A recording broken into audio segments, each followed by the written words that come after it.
प्रिय विद्यार्थियों, आज हम हिंदी में साहित्य क्या है इसके विषय में पढ़ेंगे।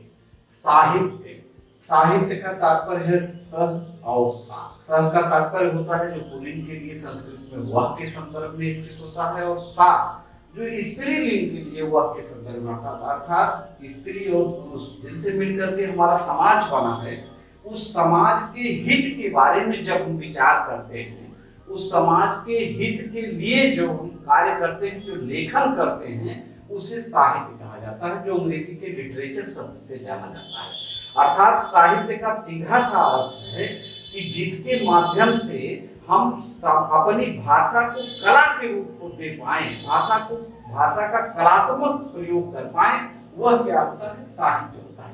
हिंदी हमारी भाषा है, जैसा कि हमने पिछले कक्षा में बताया, क्लास में बताया था आपको, हिंदी हमारी भाषा है, और उस भाषा को का कलात्मक जो प्रयोग है, उसका साहित्यिक प्रयोग जो है, जिसके माध्यम से हम अपनी भाषा को पुष्पित पल्लवित करते हैं, उसका कलात्मक रूप प्रस्तुत करके साहित्य का निर्माण करते हैं।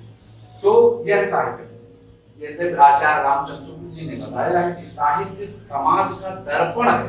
अर्थात जैसा हमारा समाज सोचता है, हमारा समाज की विचारधारा हमारे समाज की जैसी होती है, वह हमारे साहित्य के रूप में प्रस्तुतित होता है। अर्थात उसको कला के माध्यम से हम प्रस्तुत करते हैं, लिखते हैं।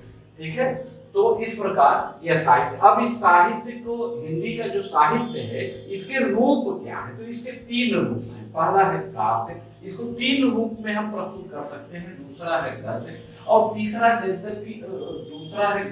तीसरा यद्यपि बहुत प्रयोगशील नहीं है, लेकिन प्रचलित है, जैसे विधा है, इसका रूप है, तो इसलिए हमको इस तीसरे रूप का। पहला है काव्य, जिसको इंग्लिश में पोएट्री कहते हैं। दूसरा है गद्य, जिसको इंग्लिश में प्रोज कहते हैं। और तीसरा है चंपू, जिसे अंग्रेजी में कोई व्यवस्था नहीं है, मैं जानता नहीं। तो इस प्रकार काव्य क्या है? काव्य जो है शब्दार्थों सहितो काव्य, जहां का शब्द और अर्थ के बीच में प्रतिस्पर्धा हो कि हम अच्छे हैं, अर्थात जहां शब्द और अर्थ एक दूसरे से प्रतियोगिता करते हो, कंपटीशन करते हो आगे बढ़ने के लिए, वहां काव्य की रचना होती है। तो यह काव्य क्या है? काव्य भावनाओं का flow, spontaneous overflow of emotions. जो हमारी भावनाएं हैं वो कैसे बाहर आती हैं, उद्रेकित होती हैं, और काव्य का निर्माण करती हैं। तो यह दो प्रकार के होते हैं, श्रव्य और दृश्य। श्रव्य अर्थात सुना जाने वाला काव्य, और दृश्य अर्थात देखा जाने वाला काव्य। श्रव्य के दो भाग होते हैं। श्रव्य काव्य के दो तरह के पाए जाते हैं, एक प्रबंध काव्य, दूसरा मुक्त। प्रबंध काव्य क्या कि जहां हम काव्य को एक आयोजन के रूप में सजाते हैं, प्रोग्राम्ड वे में, बिल्कुल कि नहीं इतने सर्ग होने चाहिए, इतने चैप्टर होने चाहिए, इतने दोहे या इतने पद होने चाहिए। तो जब हम उसको किसी नायक की कहानी को, किसी हीरो की कहानी को हम काव्य के रूप में, पोएट्री के रूप में प्रस्तुत करते हैं, और उसको नियमबद्ध तरीके से करते हैं, तो वो क्या होता है? आयोजित मैनेजमेंट तरीके से करते हैं, तो वह प्रबंध काव्य है। इसके दो भाग होते हैं, एक एपिक महाकाव्य। महाकाव्य की जो नायक के जीवन से, जन्म से लेकर के उसकी मृत्यु तक, उसके आगे पीछे का पूरे विस्तार कि इसका जन्म क्यों हुआ, किस लिए हुआ, किस प्रयोजन से हुआ, और उसकी मृत्यु तक की स्थिति को प्रस्तुत करते हैं, वो पूरा महाकाव्य होता है।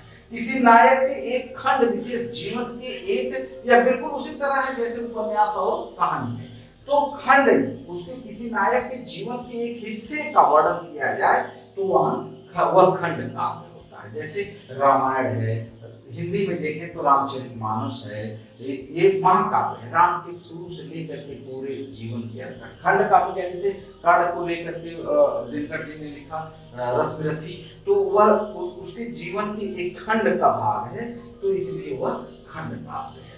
तो अब हम समझ चुके होंगे कि प्रबंध काव्य का मतलब किसी नायक को किसी हीरो के जीवन के पूरे हिस्से को लेकर के मैनेजमेंट तरीके से, प्रबंधकीय तरीके से व्यवस्थित करके जो काव्य रचा जाता है उसे प्रबंध काव्य कहते हैं। उसमें जब पूरे भाग को रचा जाता है तो महाकाव्य, जब उसके जीवन के छोटे से टुकड़े की प्रस्तुति की जाती है तो वो खंड काव्य हो गया। इसी प्रकार दूसरा है मुक्तक। मुक्तक का मतलब कहीं से कुछ भी, जो हमारी भावनाएं आई, किसी नायक की जरूरत नहीं है, हमारी भावनाओं को जो शब्दों का जो रूप मिल जाता है, जहां से भी टूटा फूटा, उसमें हम ही नायक हैं। हमारे मन, हमारे विचार, हमारी आत्मा से जो कुछ भी हमारी वाणी के रूप में बाहर प्रस्फुटित होता है वह मुक्तक है। तो इस प्रकार, अब इसी प्रकार दृश्य काव्य क्या है? दो प्रकार के हैं, एक नाटक, दूसरा एकांकी। नाटक क्या है कि जब कम से कम 4 अंकों में 3 अंकों से अधिक होना चाहिए, वह नाटक है। नाटक जैसा कि आप देखते हैं, इसी का हिस्सा, इसी का रूप है आजकल के धारावाहिक, फिल्में वगैरह वगैरह। तो इसी प्रकार एकांकी, जिसमें केवल एक अंक हो। यहाँ क्या है नाटक के लिए कि कम से कम 3 अंक होने ही चाहिए, और एकांकी में क्या है कि 1 अंक, मतलब छोटा सा नाटक, छोटा सा डॉक्यूमेंट्री जैसे आप समझते हैं, तो छोटी सी डॉक्यूमेंट्री के रूप में कि 1 अंक में ही सब कुछ दर्शा दिया जाए, तो छोटा सा रूप है। तो ये हो गया काव्य के दो रूप, श्रव्य और दृश्य। प्रबंध काव्य, मुक्तक, महाकाव्य, खंड काव्य, नाटक, एकांक। अब हम गद्य की तरफ आते हैं। अच्छा, ये विचारों की प्रधानता है। हम अगली कक्षा में किसी और खंड में आपको बताएंगे कि गद्य और काव्य में अंतर क्या है, उसको क्रमशः लाइनवार बता देंगे। लेकिन जैसा कि आप समझते होंगे, यह भावनाओं का प्रयोग है, इसमें राग और लय निश्चित रूप से होने चाहिए और जिसे गाया जा सके। यह और गद्य क्या है कि यह विचार प्रधान है, कि जब हमारे मन में विचार, मतलब हमारे विचारधारा, हमारी जो सोच है, उसको जब हम उतारते हैं, उकेरते हैं, तो वह प्रोज के रूप में, गद्य के रूप में निकलती है। और इसमें किसी राग लय की जरूरत नहीं है, इसे गाया नहीं जा सकता है, इसे पढ़ा जा सकता है, लिखा जा सकता है। तो यह गद्य की बहुत सारी विधाएं हैं। ये तो मैंने कुछ मोटी मोटी विधाएं, कुछ जो हमारे अक्सर हम इनको पढ़ते रहते हैं, वो विधाएं हैं। निबंध प्रमुख विधा है, जिसके माध्यम से हम निबंध के माध्यम से हम अपने विचारों को किसी वस्तु विशेष पर, किसी विषय पर मेरे क्या विचार हैं, किसी के क्या विचार हैं, वह निबंध के रूप में आता है। किसी की कहानी शुरू से बड़े आकार में जब वो कहानी होती है तो वो उपन्यास होती है।